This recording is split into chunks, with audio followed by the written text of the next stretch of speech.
Dans notre microcosme politico-médiatique, les polémiques vont et viennent, suscitent les controverses, puis sont très vite démodées. Il y a quelques jours, c'est-à-dire une éternité, l'acteur Omar Sy suscitait 1000 indignations surjouées parce qu'il s'était interrogé sur l'indifférence d'une partie de ses compatriotes français au sujet des guerres en Afrique. Une indifférence pourtant réelle et qui profite bien aux politiques qui n'ont pas à faire trop d'efforts pour fabriquer le consentement de l'opinion publique au moment de s'engager en guerre, au Sahel par exemple, en multipliant les fake news et les narratifs mythologiques. Une indifférence qui permet de faire admettre l'échec en race campagne que l'on observe aujourd'hui en procédant par un tour de passe-passe. En gros, on a tout bien fait, mais les trolls russes font croire des bobards à nos Africains. C'est contre cette indifférence qui entrave la délibération démocratique sur les engagements de son pays en Afrique que mon confrère Rémi Carayol entend se battre en publiant ce livre aux éditions La Découverte. Le Mirage sahélien, sous-titré « La France en guerre en Afrique, Serval, Barkhane et après ». Rémi Carayol est un des animateurs du site d'information spécialisé Afrique 21 et il collabore régulièrement à Mediapart, au Monde diplomatique et à Orient 21. Bonjour Rémi, comment tu vas ? Bonjour, ça va bien. Je voudrais qu'on commence par regarder une image qui est vieille de presque 10 ans maintenant. C'était en février 2013 à Bamako. François Hollande, après avoir lancé l'opération Serval visant à contrer l'avancée des djihadistes au Mali, faisait une visite éclair au Mali justement et se laissait aller à l'euphorie. Moi, je veux ici vous dire que je viens sans doute de vivre la journée la plus importante de ma vie politique. Parce que, à un moment, une décision doit être prise. Elle est grave. Elle engage la vie d'hommes et de femmes. Cette décision, je l'ai prise au nom de la France. Cette décision, elle honore la France. Et à travers les clameurs, la ferveur, le soutien que vous m'apportez, c'est à toute la France que vous donnez votre plus grand hommage. Merci, peuple malien. Vive le Mali, vive la France, vive l'amitié entre le Mali et la France. Merci. Rémi, il ne reste presque plus rien de cette atmosphère survoltée de fraternisation franco-malienne et d'exaltation française, il faut bien dire les mots. La sensation d'incarner le combat du bien contre le mal, main dans la main, par-delà les blessures de l'histoire coloniale, c'est bien affadi. Et dans ton livre, tu nous expliques que dès la jeunesse de cette guerre de la France au Sahel, il y avait des motifs d'entrée en guerre déjà bien arrangés. Le spectre d'une prise de Bamako par l'État islamique, par les djihadistes, était peut-être une vue de l'esprit. En tout cas, un arrangement avec la réalité du terrain. Il est vrai que les groupes djihadistes, à ce moment-là, début 2013, occupent une grande partie du nord du Mali. Il est vrai aussi qu'ils ont commencé à descendre un peu vers le centre du Mali, en l'occurrence vers les villes de Mopti Sévaré, qui représentent un nœud stratégique assez important. Mais rien ne démontre qu'ils visaient la capitale Bamako. Or, c'est le discours qui a été servi par les autorités françaises à l'époque, qui leur permettait de légitimer, non pas au niveau de la communauté internationale, puisque la légitimation de cette entrée en guerre était liée à la demande du président par intérim malien de l'époque, mais de le légitimer au niveau de l'opinion publique française. En fait, il fallait bien expliquer pourquoi on envoyait des milliers d'hommes se battre dans ce pays, et on l'a expliqué par cette fameuse descente sur Bamako des djihadistes, alors qu'aucun élément ne démontre que les djihadistes visaient la capitale malienne. Et ça, je ne suis pas le premier à l'écrire. Dès 2014, Jean-Christophe Notin, qui est un essayiste qui a ses entrées dans le ministère des Armées et au niveau des services de renseignement, l'écrivait noir sur blanc. Ben, pourquoi justement il fallait parler justement de cette descente sur Bamako pour marquer les esprits? Parce que bon, Bamako, c'est peut-être la seule ville que les Français connaissent du Mali. Pourquoi? Est-ce que c'était justement pour forcer la main à l'opinion publique? En tout cas, pour quelque part pour faire peur, pour dire attention, le Mali risque de devenir un État terroriste aux mains des djihadistes. Et puis à cette époque, on avance aussi le chiffre, les autorités françaises avancent le chiffre de 6000 ressortissants français qui vivent à Bamako. Donc ça veut dire que potentiellement beaucoup de Français ont une connaissance qui vit à Bamako, et ça, évidemment, ça joue sur les peurs. Donc, l'idée, c'est de dire, cette guerre, elle est indiscutable, elle est vitale pour le Mali, mais quelque part pour nous aussi, Français.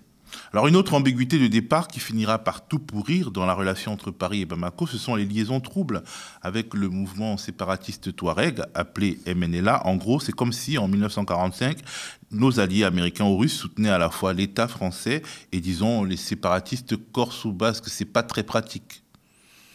C'est même très compliqué, et d'ailleurs il y a eu des débats au sein des dirigeants français, parce que pour le coup la diplomatie disait attention, le MNLA pour les autorités à Bamako c'est un mouvement terroriste. C'est-à-dire que pour nous, pour les responsables français, les terroristes c'était les groupes djihadistes, mais pour Bamako le principal ennemi qualifié de terroriste c'était le MNLA.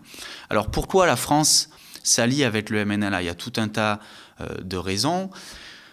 Les militaires estiment qu'ils en ont besoin, et ça peut se comprendre, pour traquer les groupes djihadistes. Donc ils ont repris le contrôle des principales villes du Nord, mais les djihadistes se terrent dans des sanctuaires, dans le désert, et donc ils ont besoin de gens qui connaissent le terrain. Effectivement, les combattants touaregs du MNLA connaissent très bien le terrain. Ils en ont besoin aussi pour essayer de retrouver les otages français, parce qu'à l'époque, il y a un certain nombre de Français qui sont détenus en otage par les groupes djihadistes. Mais il y a aussi une explication un peu plus ancienne, qui remonte à la colonisation. Dans l'imaginaire de l'armée, les Touaregs sont des combattants, des guerriers nobles, qu'ils ont combattus au moment de la colonisation, mais qui ensuite ont été un peu leurs alliés, et ils ont tendance à penser qu'ils peuvent encore en faire leurs alliés. C'était une erreur d'analyse, parce que entre la colonisation et 2013, il s'est passé plus d'un siècle. Les choses ont évolué, ce que certains militaires n'arrivent pas à comprendre, que les choses peuvent évoluer sur le continent africain. Et ces groupes Touareg, le MNLA, mais d'autres groupes avec lesquels ils se sont alliés, ont un agenda qui leur est propre, en fait, et qui n'entre pas toujours qui n'est pas toujours sur la même ligne que celui de l'armée française ou des autorités maliennes. Et donc, ils ont notamment certains d'entre eux une sorte d'ambivalence vis-à-vis des djihadistes. De toute façon, il y a des liens. Il y a une grande porosité entre tous ces groupes armés qui sont qualifiés de plus ou moins républicains, qui ont signé les accords de paix d'Alger qui ont été signés en 2015, donc qui sont entrés dans le jeu des discussions politiques, et les groupes djihadistes qui, eux, sont considérés comme infréquentables et avec lesquels on ne peut pas discuter. Et en fait, il faut savoir que ce sont des familles qui sont parfois séparées, enfin même pas séparées, ce sont des frères qui combattent, et l'un dans un groupe armé acceptable et l'autre dans un groupe armé inacceptable. Donc en fait, les liens sont très très étroits, et ça, pour le coup, les militaires français ont fini par le comprendre assez rapidement, parce qu'ils ont vu que parfois, lorsqu'ils arrêtaient des éléments de groupes djihadistes, eux, ils étaient liés plus ou moins à certains des groupes armés avec lesquels ils combattaient sur le terrain. Est-ce que c'est pas justement cet état de fait qui a pu alimenter le sentiment à Bamako que les Français soutenaient les terroristes, étant donné que finalement cette porosité est pleine d'ambiguïté? Alors sur le moment, on l'a pas trop perçu, mais en fait, très rapidement, un certain nombre de Maliens, alors que, tu l'as rappelé tout à l'heure, au début, il y a une espèce d'unanimisme de façade, mais il y a un unanimisme pour dire merci les Français. On a les drapeaux français qui sont brandis par tous ces Maliens. Mais en fait, très rapidement, au bout d'un mois, l'armée française reprend le contrôle de la ville de Kidal, qui est le fief des indépendantistes touaregs. Et alors que lorsqu'elle avait repris les villes de Tombouctou et de Gao, elle avait laissé l'armée malienne pénétrer dans ces villes, elle a dit « vous n'entrez pas dans Kidal ». Et là, déjà, un certain nombre de Maliens se sont dit quand même, il y a un problème là. Kidal, c'est le Mali. Pourquoi l'armée malienne ne peut pas y pénétrer? Et ça, c'est resté. Ça n'a pas été trop critiqué sur le moment. Mais aujourd'hui, en fait, ça ressort. Et lorsque le Premier ministre malien, Choguel Maïga, accuse l'année dernière la France d'être complice des terroristes, il pense avant tout au MNLA, c'est-à-dire aux indépendantistes touaregs, plus qu'aux djihadistes. Et il repense à cet épisode de Kidal, en fait. Alors, En toile de fond, tu parles d'une vision ethniciste et racialiste qui est très présente dans l'armée. Bon, l'armée française, ce ne sont pas des progressistes bravaches et qui peut justement, qui a pu aggraver la situation, les incompréhensions et les erreurs. Qui a abouti à des erreurs d'analyse, effectivement. Alors, attention, quand on parle de l'armée, pour le coup, ce prisme colonial, il est très présent chez les officiers. Ceux qui ont fait les grandes écoles, ceux qui sont souvent issus de familles militaires.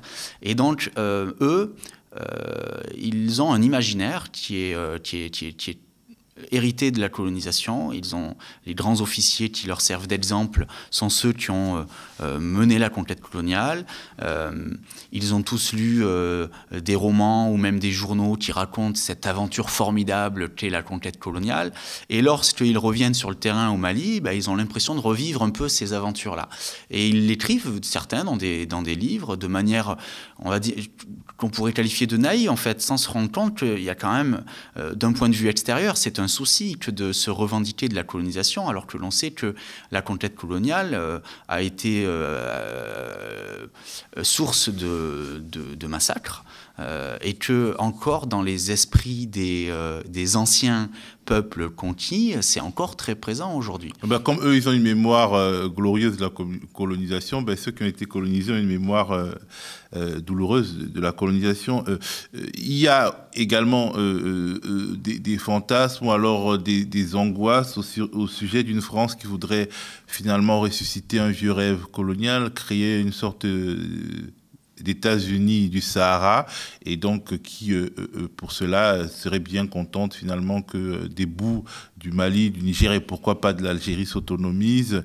Alors tu évoques ce vieux projet en disant qu'en fait, il n'y a pas forcément beaucoup de raisons de considérer qu'il peut être remis à l'ordre du jour, mais ça participe de la défiance. Tout à fait. En fait, effectivement, c'est le projet de l'OCRS qui avait été imaginé au moment où les indépendances semblaient inéluctables. La France avait envisagé de garder en fait les territoires, tous les confins du Sahara, les confins algériens, maliens, mauritaniens, parce qu'il y avait un intérêt pour faire des essais nucléaires, parce qu'on savait qu'il y avait de l'uranium, des choses comme ça. Ça a été vite abandonné parce que les Algériens n'en voulaient pas, parce que Modibo Keïta, le président du Mali, n'en voulait pas, et qu'ils n'ont pas réussi à le garder. Ce n'est pas du tout l'objectif aujourd'hui des autorités maliennes, mais par contre... Françaises, pardon. Mais par contre, ce vieux projet de l'OCRS est ressorti dans l'imaginaire, pour le coup, d'un certain nombre de personnes au Mali, notamment, et, où ils ont dit, vous voyez, ils veulent refaire comme en 1960, quand ils ont voulu créer l'OCRS. Et en fait, ça illustre le fait que cette opération militaire, de toute manière, était vouée à une impasse parce que les dirigeants français ont oublié qu'ils envoyaient l'armée se battre dans une ancienne colonie et que cette histoire-là n'est pas digérée. On le sait bien, elle n'est pas digérée en France, mais elle n'est pas digérée dans ces pays-là non plus. Et que tout ça, au bout d'un moment, ça ne pouvait que ressortir. Et d'ailleurs, François Hollande avait été alerté avant même de déclencher l'opération Serval, puisqu'évidemment, quand Serval est déclenché, tous les plans sont déjà là, les militaires ont déjà réfléchi. Mais les diplomates, notamment, ou certains conseillers, lui disent « attention quand même ». Attention, on est dans une ancienne colonie, qui plus est le Mali, qui est un pays où le patriotisme est quand même assez développé, où on a une méfiance vis-à-vis de ce qu'on appelle la France-Afrique à ce moment-là. Et on dit, attention, on ne sera pas forcément bien perçu. Ils ont été plutôt bien accueillis au début, mais très rapidement, cet accueil s'était filoché. Et puis, d'une certaine manière, tu évoques aussi des sortes de manipulations ethnicistes de l'armée française qui considère que c'est acceptable d'opposer dans un pays étranger des ethnies, de jouer l'une contre l'autre, etc. Donc la vieille méthode coloniale. Mais dès lors qu'on considère qu'on va porter secours à un pays ami, on ne peut pas venir s'y installer, prendre ses aises au point de s'installer en acteur politique local et d'aviver, de raviver les querelles nationales. Oui, il y a un... En plus, en utilisant le feu de l'ethnicité, dont on sait qu'il était mortel, qu'il a créé un génocide au Rwanda. Alors, c'est pas les militaires français qui ont, on va dire, qui ont mis de l'huile sur le feu, mais par contre, ils ont employé des stratégies qui ont joué un rôle dans le déséquilibre de zones qui étaient déjà très fragiles. Et je vais donner un exemple qui, à mon sens, illustre ces erreurs, et c'est l'une des principales erreurs, à mon avis, stratégiques de l'armée française. En 2017, les officiers qui dirigent l'opération Barkhane à ce moment-là décident de coopérer sur le terrain avec 2 groupes armés signataires des accords d'Alger, donc les groupes armés respectables, que sont le MSA et le Datia, qui sont des groupes fondés sur une base communautaire. Le MSA recrute essentiellement chez les Daoussat, qui sont, pour simplifier, une tribu touareg, et le Datia est fondé essentiellement d'Imrad, qui sont une autre tribu touareg. Pourquoi ils font ça? Eh bien parce que ils disent, sous la colonisation, ça a marché. On a utilisé des communautés contre d'autres communautés pour réduire les résistances, pour briser les résistances. Eh bien, ils font pareil dans la région des 3 frontières, c'est-à-dire à la frontière entre le Mali, le Niger et le Burkina Faso. Ils s'allient avec ces 2 groupes armés pour combattre les djihadistes de l'État islamique au Grand Sahara. Sauf que ces groupes armés ont un agenda qui leur est propre et ont une histoire aussi. Et dans cette région, il y a une histoire de conflit assez ancienne entre les Daoussat, les Imrad d'un côté et les Peuls de l'autre. Et au moment même où l'armée coopère sur le terrain avec eux, leur donne des renseignements, ces groupes mènent des exactions, mènent des représailles contre des civils Peuls. Donc, je parle moi d'alliance coupable. L'armée française, j'ai pas recueilli de témoignages m'indiquant que l'armée française a participé à ces massacres. Par contre, en soutenant ces groupes armés, elle leur a permis de gagner en puissance et quelque part, elle a été complice de ces massacres. Quelque part, ça nous fait penser, bon, toute proportion gardée, et puis toutes choses étant égales par ailleurs, aux États-Unis, en Irak, et finalement aux dissensions entre chiites et sunnites, entre les différentes communautés qui ont été exacerbées par l'agenda américain sur place. Alors, pour moi, cette comparaison, comme tu le dis, j'essaye d'éviter les comparaisons. On a aussi beaucoup parlé de l'Afghanistan pour dire que le Mali, c'était pareil. Chaque, finalement, contexte est assez différent. Par contre, tout cela relève, à mon avis, d'un même problème, c'est-à-dire que ce soit les États-Unis lorsqu'ils arrivent au Moyen-Orient, ou que ce soit la France lorsqu'elle vient se battre au Sahel, ils ont l'impression de connaître la situation et de pouvoir maîtriser les effets de leur intervention. Alors que absolument pas. Ils ne connaissent pas bien la situation. Ils maîtrisent absolument pas les conséquences de leur intervention militaire. Et les jeux des acteurs. Oui, et puis tout cela est très mouvant, c'est très compliqué. Et que ça soit dans l'armée française ou dans la diplomatie française, on n'a plus les moyens de comprendre ces sociétés-là. Et pourtant, de nombreux chercheurs indépendants les ont alertés depuis plusieurs années. Dès 2015, des chercheurs disent « Attention, là, vous allez droit au mur ». Mais ils n'ont pas été entendus, ni par les responsables militaires, ni surtout par les responsables politiques. Alors, il y a quelque chose qui m'a marqué dans ton livre. Tu remets en cause le narratif sur les chefs djihadistes qui seraient aussi, et peut-être surtout, des trafiquants de drogue et de cigarettes. Un narratif poussé par les services secrets français qui n'est pas tout à fait vrai, mais qui est très pratique parce qu'il permet de ne pas parler des défauts des gentils d'une classe politique alliée de Paris et en grande partie elle-même narco-criminalisée, si on peut dire. Ah oui, en matière de narcotrafic, et il est vrai que le Mali joue un rôle assez important dans le narcotrafic depuis quelques années. En matière de narcotrafic, c'est tout le pays qui est baigné dans ces trafics-là. Et les autorités maliennes, avant l'intervention française et après l'intervention française, parmi les responsables maliens, il y a un certain nombre de personnes qui trempent dans ces trafics. Parmi les amis de la France. Ah, tout à fait, bien sûr. Et la France ferme les yeux, comme les autres pays de la communauté internationale. Ce sur quoi moi je voulais mettre l'accent, c'est que pendant des années, on nous a vendu le mythe du narco-djihadiste. C'est-à-dire qu'un djihadiste qui, en fait d'être, de se battre pour un projet politique, ce qui est quelque part une chose noble, ce sont juste des hommes qui veulent faire de l'argent en prenant le contrôle des routes pour mener leur trafic de drogue ou de cigarettes. Or, tous ceux qui connaissent bien cette zone disent que ce n'est pas le cas. Oui, à un certain moment, ils ont coopéré avec les narcotrafiquants parce qu'ils avaient des armes, ils contrôlaient les routes, ils proposaient une sorte de service de sécurisation. Mais en aucun cas, ils ont été les moteurs de ces trafics pour une simple raison. Hein. Et ça, ceux qui connaissent bien le terrain le rappellent, ce sont des gens qui donnent leur vie pour leur combat. Alors on peut penser ce qu'on veut de leur combat, mais ils donnent leur vie pour ce combat, pas pour faire de l'argent. S'ils voulaient faire de l'argent, c'est autre chose qu'ils auraient fait. Et pour eux, c'est haram, la drogue ou les cigarettes. C'est péché, quoi. Tout à fait, c'est même impardonnable. Alors certains ont effectivement trempé dans ce genre de trafic pour des raisons, je veux dire, stratégiques en fait. Il fallait, à un moment donné, ils étaient faibles, il fallait qu'ils se fassent de l'argent. Mais c'était un moyen comme un autre. Alors que les groupes armés non djihadistes avec lesquels la France a combattu sur le terrain pendant quelques années, il était prouvé, y compris dans des rapports onusiens, qu'eux-mêmes jouaient un rôle majeur dans ces trafics. Donc c'est aussi très intéressant pour montrer comment la guerre n'apprécie pas les nuances et comment il faut dépeindre son adversaire en le transformant en monstre et transformer ses amis en héros. Alors, effectivement, on peut soutenir le combat contre le terrorisme international, contre le djihadisme, mais finalement, on n'arrive même plus à regarder telles qu'ils sont les personnes avec qui on travaille, avec qui on collabore, ceux qui sont nos alliés.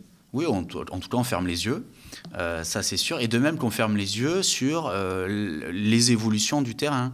Parce que certes, lorsque l'armée française intervient en 2013, on peut effectivement qualifier les groupes qui djihadistes de terroristes parce qu'ils mènent des actions d'ordre terroriste et parce que ce sont pour la plupart des étrangers qui sont venus enlever des otages ou mener des attentats. Mais en fait, au fil des années, ça a évolué. Ils ont recruté dans les populations locales, parfois par la force, mais aussi parfois par la persuasion, par la séduction, en leur disant nous on va changer les choses, en jouant sur les frustrations, la colère des Maliens, mais aussi des Burkinabés ou des Nigériens contre un État que beaucoup estiment, sinon absent, au pire prédateur. Et donc, la nature de l'ennemi a évolué au fil des ans. Et ça, les autorités françaises n'ont pas voulu le voir, en dépit du fait que de nombreuses personnes leur disaient, y compris des militaires. Moi, j'ai discuté avec des officiers qui admettaient assez rapidement, finalement, que c'était un peu plus compliqué que ça, l'ennemi auquel ils avaient affaire. Tu évoques aussi la figure du soldat djihadiste de base, et le moins qu'on puisse dire est que les motivations sont souvent très prosaïques. Tout à fait. Et ça, c'est plusieurs études qui le démontrent. Moi-même, j'en ai rencontré des djihadistes repentis, mais il y a énormément d'études qui démontrent que les principales raisons qui poussent les jeunes en général, mais pas que, et des femmes aussi, à rejoindre les groupes djihadistes sont des raisons d'ordre économique. Il y a pas de travail et c'est un moyen de gagner de l'argent, d'ordre social, c'est-à-dire que on estime que c'est un moyen de renverser la table quelque part et de remettre en cause l'ordre établi étatique, mais l'ordre établi aussi au sein de la communauté, puisqu'il y a des hiérarchies dans les communautés. On rejoint les groupes par esprit de vengeance, parce que son frère, parce que son père a été tué par l'armée ou par un groupe armés non djihadistes, donc on rejoint l'ennemi pour se venger. Et puis il y a aussi tout un tas de personnes qui rejoignent ces groupes un peu par hasard. Moi, j'ai rencontré des jeunes, il y en avait un, il voulait rejoindre l'Europe. On lui a dit, viens, tu vas gagner un peu d'argent avec nous et puis tu pourras rejoindre l'Europe. Il s'est retrouvé embrigadé dans les groupes djihadistes. Un autre à qui on a dit, si tu nous rejoins, tu pourras aller faire des études religieuses en Égypte. Ça l'intéressait et il s'est retrouvé dans les groupes djihadistes. Donc en fait, on a des individus qu'on ne peut pas qualifier de terroristes. On a des insurgés, plus ou moins conscients du combat qu'ils mènent. Et quelque part, finalement, on sent bien que la guerre a sa propre logique qui alimente la conflictualité. C'est-à-dire que, quelque part, puisqu'il y a déjà le cadre des différents groupes armés, les destins se forgent dans ce cadre-là, qui est un cadre guerrier. Et en fait, le fait qu'il y a la guerre, ça nourrit la dynamique guerrière. Oui, tout à fait. Tout à fait, parce que, en fait, on est dans des zones en fait, où l'État est inexistant aujourd'hui. La seule présence étatique, c'est l'armée, qui elle-même commet des violences contre des civils. Donc, quand il n'y a pas d'État, quand il n'y a pas de force de police pour assurer la sécurité, il faut assurer sa propre sécurité. C'est pour ça qu'on peut rejoindre un groupe djihadiste. C'est pour ça aussi qu'on a vu la prolifération, notamment dans le centre du Mali, mais aussi au Burkina, de milices, de groupes d'autodéfense qui sont là, en fait, pour protéger leur communauté contre les groupes armés qui mènent une lutte politique, mais aussi contre les bandits, parce qu'il ne faut pas oublier que le banditisme est très important dans ces zones où il y a des choses à voler, parce que ce sont des zones, notamment, où l'élevage est très important, et le bétail, c'est quelque chose qui a une certaine valeur dans cette région. Dans le chapitre « Le côté obscur de la force », tu évoques les bavures de l'armée française. On pense notamment au carnage de Bounty et à la prison secrète de Gao. Est-ce que ces bavures, ces faits qui peuvent être qualifiés, qui pourraient être qualifiés après un jugement de crime de guerre, est-ce que c'est un tabou ? En France, oui, puisque quasiment jamais l'armée française ou les autorités françaises n'ont admis avoir commis des erreurs. Sur Bounty, c'est le cas emblématique. Pourquoi ? D'abord parce que c'est la plus grosse bavure. Je vais y revenir. C'est la plus grosse bavure. Janvier 2021, l'armée française bombarde les environs d'un village, le village de Bounty, dans le centre du Mali. Elles affirment qu'il s'agissait d'une réunion de djihadistes. Et c'est vrai, c'est une zone où les djihadistes sont très présents et ils contrôlent cette zone. Sauf que, très vite, il nous arrive l'information sur laquelle c'était une cérémonie de mariage. Les hommes étaient réunis, comme ça se passe dans cette région. Pendant que les femmes étaient réunies quelque part, elles faisaient la cuisine, les hommes se réunissaient pour discuter. Et tout cela, ça a été documenté par les journalistes d'abord, par des organisations des droits humains, et surtout par l'ONU, qui a établi un rapport et qui a établi le fait que sur les 22 victimes de Bounty, 19 étaient des civils et 3 étaient potentiellement, effectivement, des combattants djihadistes qui étaient venus participer à la cérémonie. Et la France soutient mordicus depuis qu'il s'agissait d'un groupe de djihadistes. Elle refuse d'admettre qu'elle a commis une erreur. Et c'est emblématique parce que finalement, la France a commis assez peu d'erreurs. Il faut le reconnaître durant cette guerre. D'erreurs d'aiguillage, on peut dire. Ouais, elle en a commis assez peu. Moi, j'ai essayé de toutes les documenter. C'est de l'ordre de moins d'une dizaine. C'est très peu dans une guerre comme ça. Et la France pourrait s'enorgueillir de n'en avoir commis que très peu. Au contraire, elle dit « nous n'en avons commis aucune ». Elle ne reconnaît jamais ses fautes, comme si une guerre pouvait être propre. Qui peut croire à une guerre propre ? Impossible, personne. Donc, moi, c'est ça aussi que j'ai voulu mettre en avant. Il ne s'agit pas de dire que l'armée française a commis des massacres extraordinaires, de même de la comparer à ce qu'a pu faire les États-Unis, à ce qu'ont pu faire les États-Unis en Afghanistan, en Irak, en Syrie.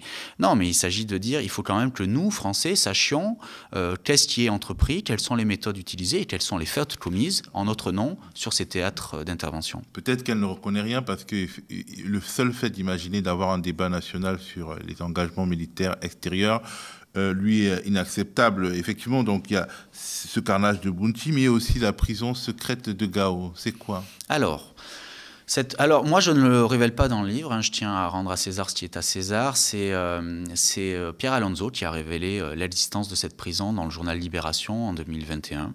J'y travaillais à cette époque. C'est pas facile d'avoir des informations parce que effectivement, c'est une prison secrète. De quoi il s'agit ? L'armée française dispose d'un grand camp militaire à Gao depuis le début de l'opération Serval. Et dans ce camp, elle dispose d'un centre de détention que je qualifie de secret, qu'on pourrait qualifier de clandestin, même s'il est finalement connu des autorités maliennes. C'est-à-dire que lorsque la France entre en guerre en 2013, elle signe ce qu'on appelle un SOFA, donc un accord avec les autorités maliennes, qui permet notamment aux soldats français de ne pas être jugés en cas de problème au Mali, et qui lui donne aussi, c'est inscrit dans cet accord, qui lui donne la possibilité de détenir des suspects pendant un certain temps. Un temps limité, clairement ? Oui et non. C'est-à-dire que normalement, il est limité à 96 heures, mais il est reconductible ad vitam aeternam, en fait, donc sans limite. Donc, Et c'est problématique. C'est problématique. Ce qui est problématique aussi, c'est qu'il n'y a aucun contrôle sur ce lieu de détention. C'est pour ça que c'est un lieu finalement clandestin, parce que hormis les autorités maliennes et les autorités françaises, personne n'a accès à ce lieu, ni les organisations de défense des droits humains, ni même la division des droits de l'homme de l'ONU. Et ce que j'explique dans le livre, c'est qu'elle-même s'en est plaint régulièrement. Elle voulait avoir accès pour savoir comment ça se passait. Donc en fait, on ne sait pas grand-chose de ce qui se passe.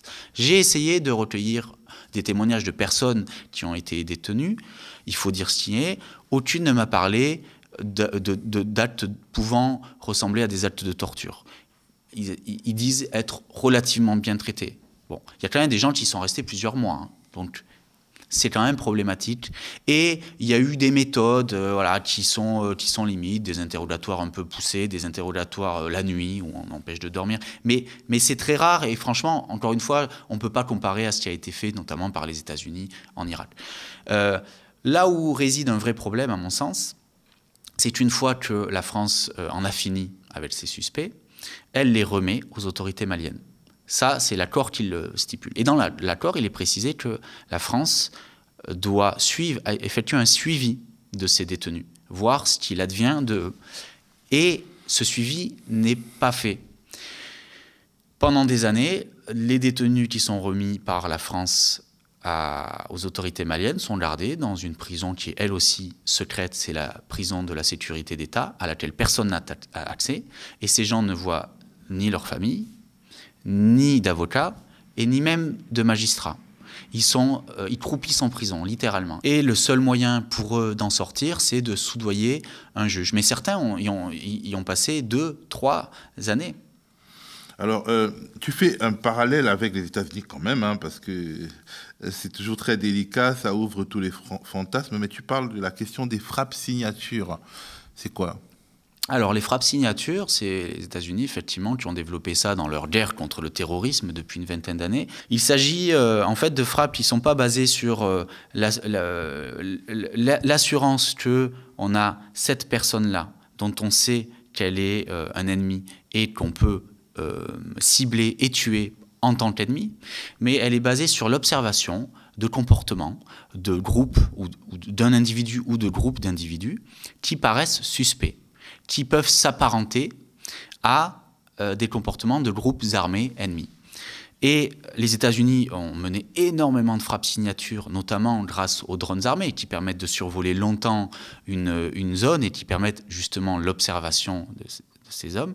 Et donc, les États-Unis ont mené énormément de frappes signatures et ont tué énormément de civils dans le cadre de ces frappes signatures, parce qu'évidemment, l'étude de comportement, elle n'est pas parfaite.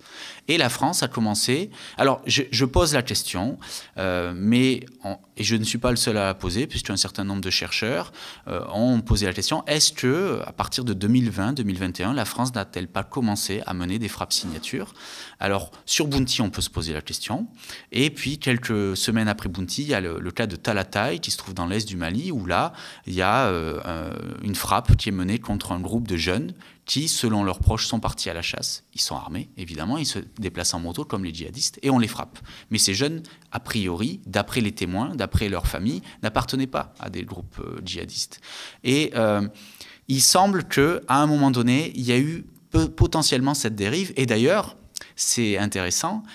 Dans Le Monde, quelques mois plus tard, le général Lecointre, le chef d'état-major des armées, admettait qu'après la frappe de Bounty et cette frappe de Talatay, ils avaient revu leurs critères en ce qui concerne ce genre de frappe.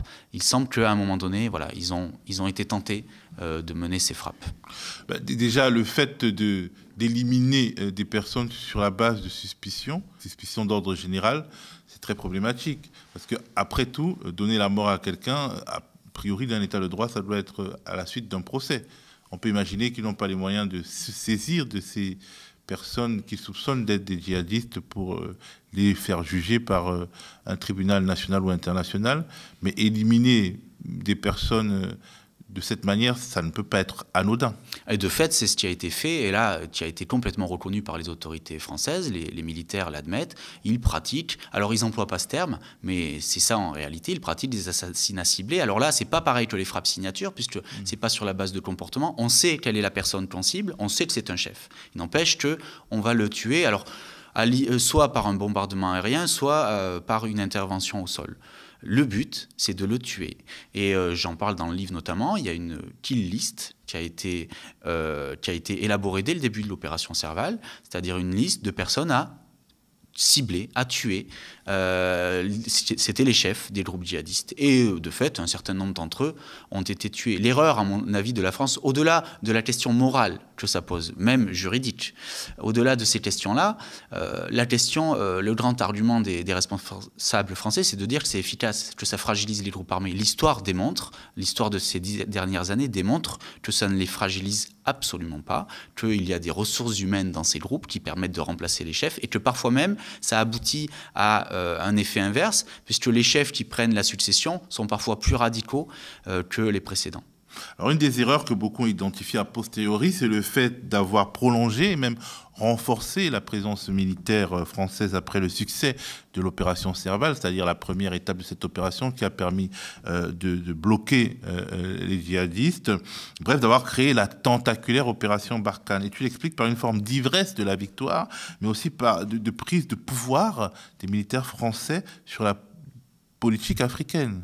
Oui, au moment de l'opération Serval, en fait, très rapidement, le ministère des Armées, de la Défense à l'époque, qui est dirigé par Jean-Yves Le Drian, prend le lead sur la politique de la France dans cette région-là.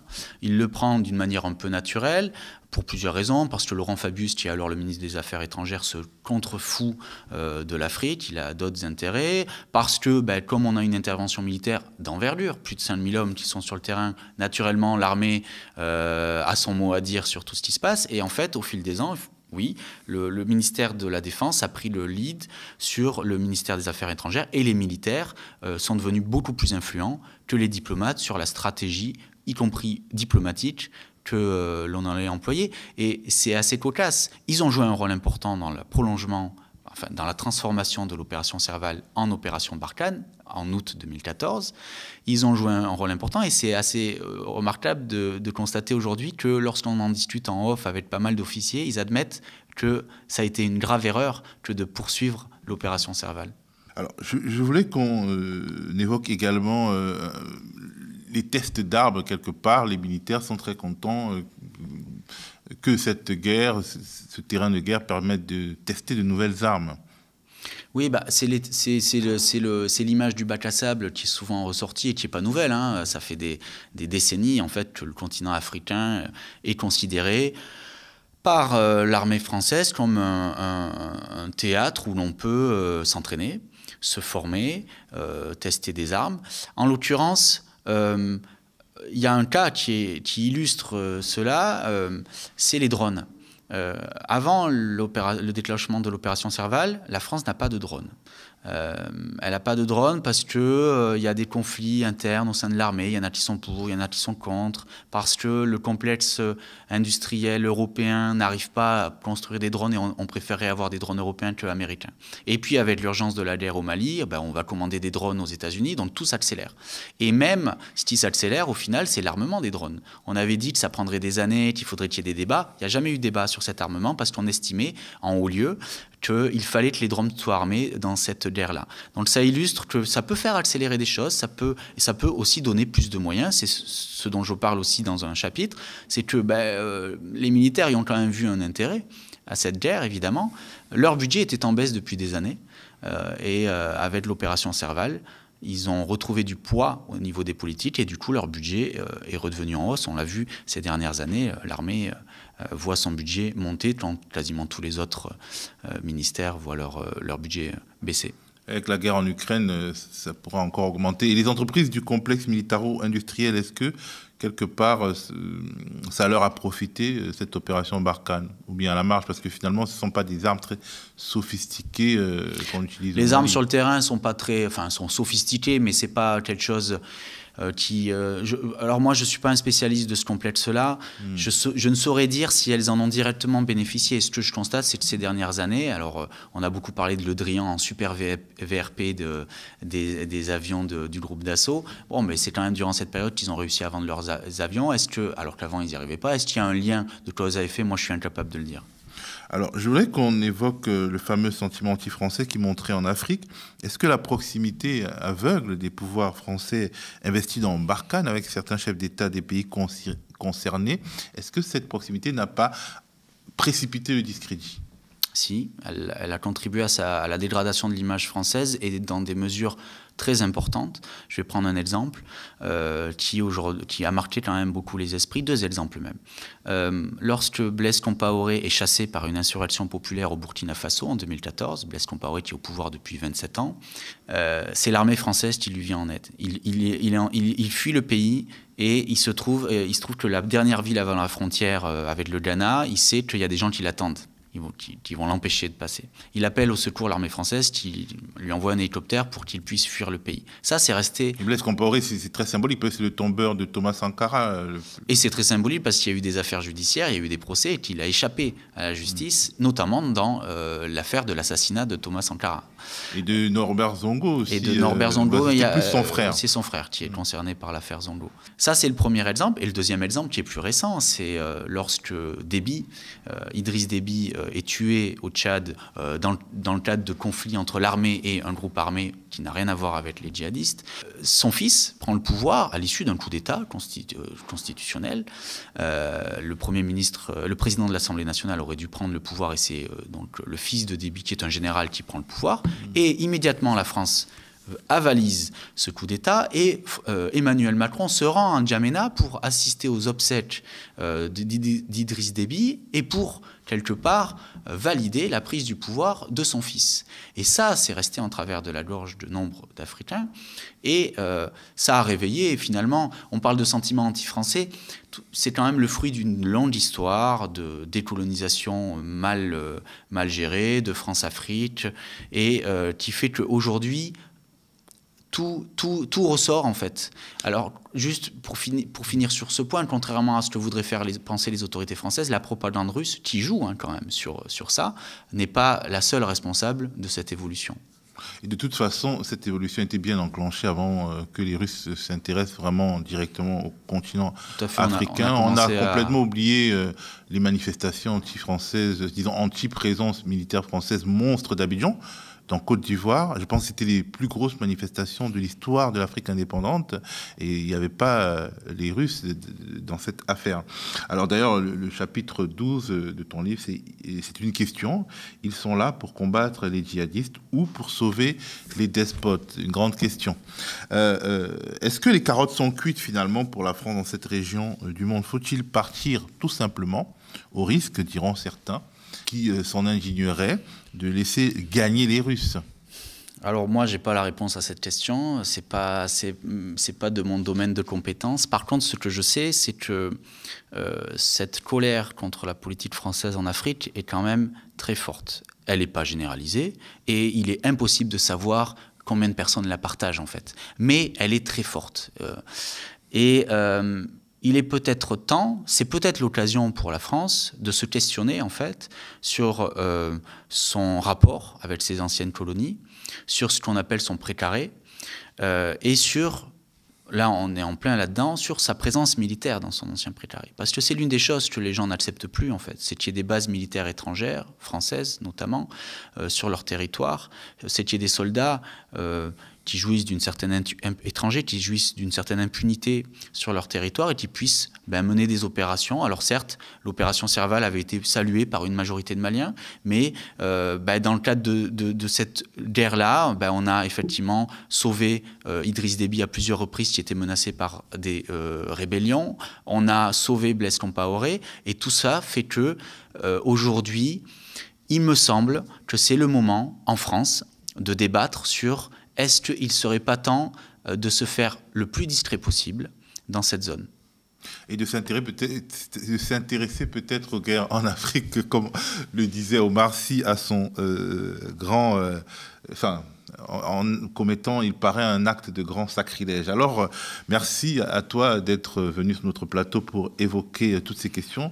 Rémi Carayol, je rappelle que tu es l'auteur de ce livre, Le Mirage sahélien, la France en guerre en Afrique, Serval, Barkhane et après. Merci et on espère que le livre va recevoir le succès qu'il mérite.